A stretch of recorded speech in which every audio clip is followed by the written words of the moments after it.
Bismillahirrahmanirrahim.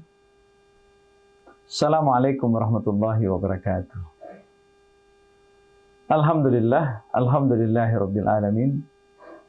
Allahumma shalli ala sayyidina Muhammad wa ala alihi wa sahbihi ajma'in, amma ba'd. Maha benar firman-Mu ya Allah, Al-Qur'anul Karim, dan maha benar utusan-Mu ya Allah, baginda yang mulia Rasulullah Muhammad sallallahu alaihi wasallam.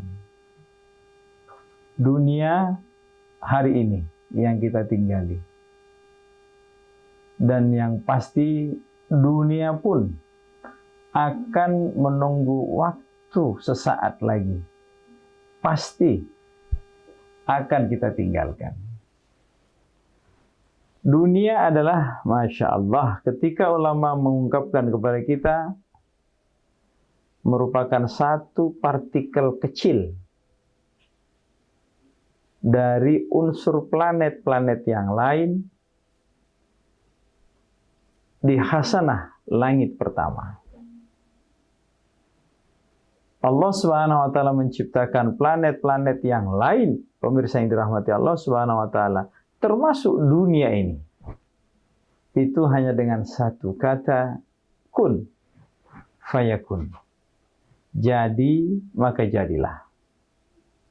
Bukankah baginda Nabi Shallallahu Alaihi Wasallam sudah memberitakan kepada kita bahwa 7 lapis langit di atas hasanah langit Allah Subhanahu Wa Taala. Sementara perbandingan antara dunia dengan lapisan langit pertama itu bagikan setetes air dengan bandingannya lautan lepas. Begitupun seterusnya. Langit pertama bagikan setetes air dibandingkan dengan langit yang kedua. Langit yang kedua bagikan setetes air dibandingkan dengan langit yang ketiga. Sementara dunia ini adalah satu partikel yang berada di khasanah langit pertama. Allah Subhanahu wa taala ciptakan dengan hanya satu kata. Kun fayakun, maka jadilah jadi. Anda bisa bayangkan pemirsa.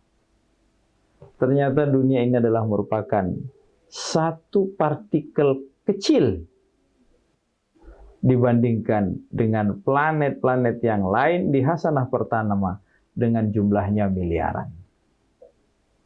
Kenapa bumi tercipta? Kenapa bumi yang terpilih untuk menjadi tempat yang istimewa untuk kita dititip tinggal di muka bumi ini? Ulama pun memberitakan kepada kita, pemirsa yang dirahmati Allah Subhanahu wa taala, ternyata satu-satunya planet yang ada bangunan Ka'bah di dalamnya hanyalah dunia ini. Planet-planet yang lain, pemirsa yang dirahmati Allah Subhanahu wa taala, tidak ada Ka'bah di dalamnya. Inilah Ka'bah, satu bangunan yang connect di mana manusia melakukan aras tawaf di tempat tersebut. Sementara di aras Allah Subhanahu wa taala, tawafnya majelis para malaikat. Jadi satu connect yang amalannya nyambung antara dunia aras Allah sampai kepada kampung akhirat. Hanya dunia ini, pemirsa yang dirahmati Allah. Sehingga salah seorang imam kita mengatakan, sesungguhnya planet-planet yang lain beriri hati dengan bumi, karena di dalam bumi ada Ka'bah, karena di dalam bumi telah hidup orang-orang yang mulia, para nabi, dan terkhusus baginda Nabi Sallallahu Alaihi Wasallam pernah dihidupkan di permukaan bumi ini. Maka planet-planet lain pun beriri hati, kenapa bukan kami ya Allah? Kenapa bukan kami ya Allah? Planet kami ya Allah, kenapa bumi? Tapi ketahuilah pemirsa yang dirahmati Allah Subhanahu wa taala, ketika Allah Subhanahu wa taala telah menciptakan miliaran planet di hasanah langit pertama, hanya dengan satu kun fayakun, maka Allah Subhanahu wa taala pun tidak pernah memandang daripada apa yang diciptakan. Maka tidak ada cara lain, pemirsa yang dirahmati Allah Subhanahu wa taala, rujukan kita bersikap untuk menyikapi dunia ini. Contohnya adalah baginda yang mulia Rasulullah Muhammad sallallahu alaihi wasallam.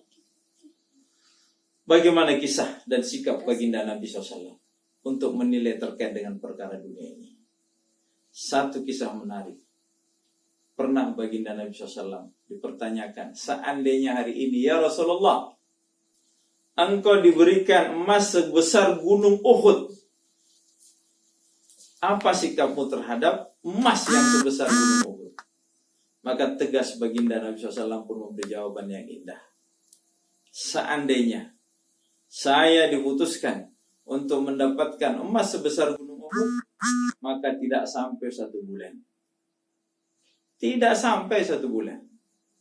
Emas yang sebesar gunung Uhud ini akan terbagi rata untuk diberikan kepada seluruh umat manusia pada masanya. Seperti ini ternyata baginda Nabi SAW bersikap terhadap unsur keduniaan. Maka hari ini pun kita mau, pemirsa yang dirahmati Allah Subhanahu wa taala, bersikap tidak untuk menjauhi dunia, tapi kita bersikap untuk melakukan yang baik dan benar, tetap dalam koridor syariah, tetap dalam koridor apa yang diperintahkan Allah dengan cara baginda Nabi sallallahu alaihi wasallam. Ketahuilah, ketika dunia ini adalah merupakan partikel kecil, apatah lagi kita yang ada di dalamnya. Dipastikan kecil dan jauh lebih kecil dari partikel dunia itu sendiri. Maka ketika ada unsur kesombongan di dalamnya, maka yakinilah kekonyolan yang akan kita dapatkan, dan arahnya pun pasti mengantarkan kita kepada kebinasaan. Maha benar firman-Mu ya Allah, Al-Quranul Karim, dan maha benar utusan-Mu ya Allah, baginda yang mulia Rasulullah Muhammad sallallahu alaihi wasallam. Maka sikap kita sebagai hamba Allah kecil, sebagai makhluk yang kecil, tidak ada cara lain kecuali apa?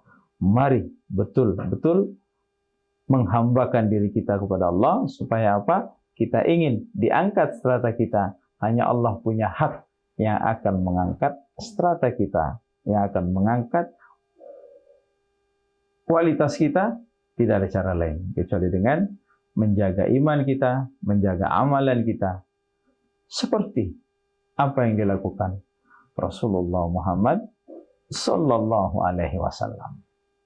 Jangan sisa umur kita tersia-siakan hanya karena perkara-perkara yang sangat kecil dan perkara yang sangat sederhana ini. Billahi taufiq wal hidayah. Subhanallah wa bihamdihi, subhanakallahumma wa bihamdika, asyhadu an la ilaha illa anta astaghfiruka wa atubu ilaik. Wassalamualaikum warahmatullahi wabarakatuh.